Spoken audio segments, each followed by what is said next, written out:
Two Kaizer Chiefs legends in Patrick Mayo and Gqosha have criticized Kaizer Chiefs for firing Mlifintsegi, and they have their own reasons, and we'll go through those reasons in this video and find out which ones are valid and which ones are actually not. We're also going to talk about what they think of Kevin Johnson and what they think went wrong with Mlifintsegi. Hello and welcome to Gqosha Nation Fan TV. I am Pelo, I am your host, and this is where fans meet and talk about Kaizer Chiefs. Gqosha Football Club, starting with Patrick Mayo, who says that he thinks the decision to sack Mlifintsegi was too harsh because this is just after merely 4 months being in charge, and that's not enough time to give to a coach to implement his philosophy and get the best out of a team. I thought about it, and I thought about it. I was like, no, it's actually not 4 months, Patrick, because if you think about it, he was head of technical last season. So if you are head of technical, that means you knew exactly what was happening in the technical team for an entire season. And then you came on for a preseason. You were with the team, and after that, you coached that team. You played 9 league games, you lost 4, you won 3, you lost 2, you are out of 2 cups. What more do we need? Like, how long do you need for this coach to do that? Because I know coaches must be given time. Within 4 months last season, the Pirates coach from Spain, the plumber, Jose, had already won a cup. How long did he need? How long did he need? Yeah. So we're not going to say while our rivals need 3 months for their coach to win a cup, ours, a bigger club, needs 7 months for them to get adapted and used to playing the style that he wants to play. No, we can't say that because he had an advantage on Jose, yet Jose is the one who actually won things before Ntsegi did. Doesn't make any sense. And the other thing is that he says that Kaizer Chiefs fans and Chiefs in general used to be patient, but Chiefs are no longer patient. And I say to you, remember, Mr. Mayo, the fact that Kaizer Chiefs have gone 8 years without winning a single thing.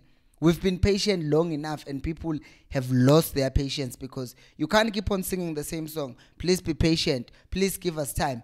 8 years. It's easy for us to be patient with the coach to say, okay, you won a cup this season. We want another one the next season. And then maybe he wins another one. We're like, but we want a league. You get me? Because there were coaches like Mshini when he was at Chiefs. He did win us cups, but he didn't win us leagues. So that's the thing that you think about, and you're like, yeah, maybe we can be patient because after 3 months, we're going to be happy for winning the MTN 8, and then we wait 6 months, then we win the Nedbank Cup. But right now, we've not been winning anything, so the patience naturally has run out.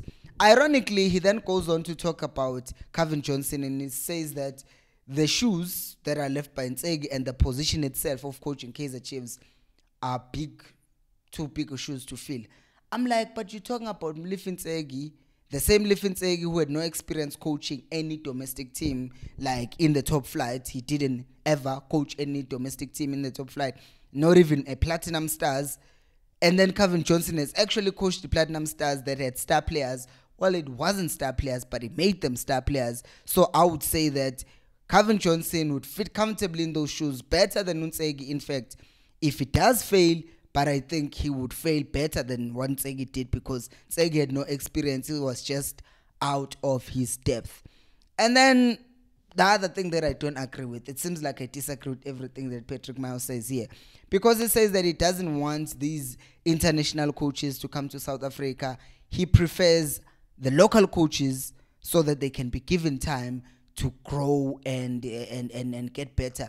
Here's the thing. You can do that down there on other teams, Obaroka. You can go to National First Division and do that. There's no time to be giving chances at Kaizer Chiefs. At Kaizer Chiefs, the millions of fans that are in South Africa are expecting the team to win. We're not expecting trial and error. We're not expecting improvement. The person who's expecting improvement is me, because I'm expecting this channel to grow. So please do make sure to like the video and subscribe to the channel if you're enjoying the content. It just helps me to see that people appreciate the content I make, and it also tells YouTube that people are enjoying this content, so let's show it to more people like you. So do please like the video and subscribe to the channel. Moving on to Gqosha, who says that the thing is with Kaizer Chiefs, he also thinks that Kaizer Chiefs was too harsh again. Another legend saying Chiefs were too harsh for firing Mlifintseki. His reasons though are different from Patrick Mayo, because he's saying that one of the reasons or one of the main things what made Ntseki look worse than he actually is or was is the fact that the players up front were missing chances, and because of the chances that they missed, then the team lost their games. But if I think about the chances that we missed, I can think of the game against Royal AM, I can think of the game against SuperSport. Those are the games where we had chances and we missed them. The other games, it wasn't so much. It was just about us defending and not even creating enough chances. And also, let's just say if players were missing chances each and every game. The problem that I have is the fact that if you are going to have a player miss chances on the first game of the league, then they miss the same kind of chance in the second game of the league, then the third game, then the fourth game, shouldn't you see a mistake there and fix that? Because the same thing that we're saying about missing chances up front is the same thing that we're saying about conceding chances at the back. So we're consistently making the same kind of mistake and we're going to get punished. Why is the coach not recognizing that, hey, there is a hole there, let's fix it? He doesn't fix that, and because of that, we continuously concede the same type of chances and miss the same type of chances. So I would say still that's a coaching situation. And with regards to Calvin Johnson, Gqosha thinks that it's up to the coach and how he's able to manage the team itself. And by managing the team, he's asking, are you going to manage the team and are you going to get the best out of the players? And I think that's a golden question. That's $1 million question.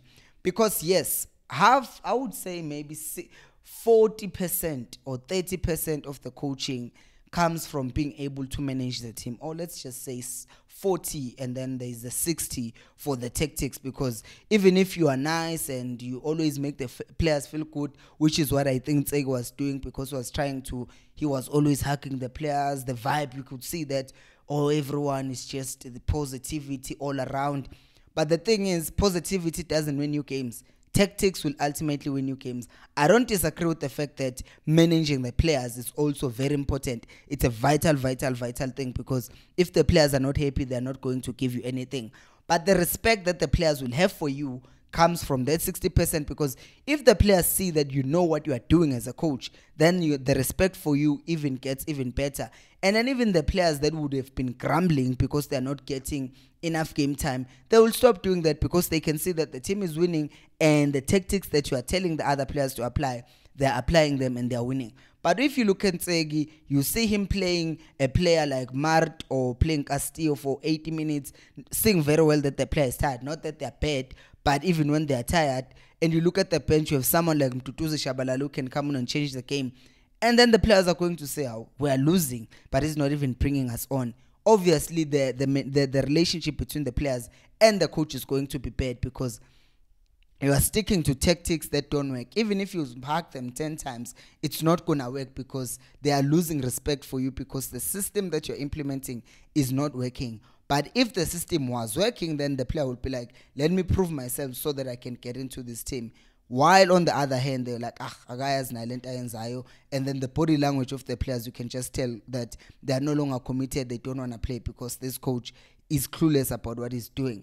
And he continues to say, with the experience that Calvin Johnson got from coaching in Alali alongside Pitso Msimane and also Platinum Stars. You remember the Platinum Stars that Calvin Johnson coached?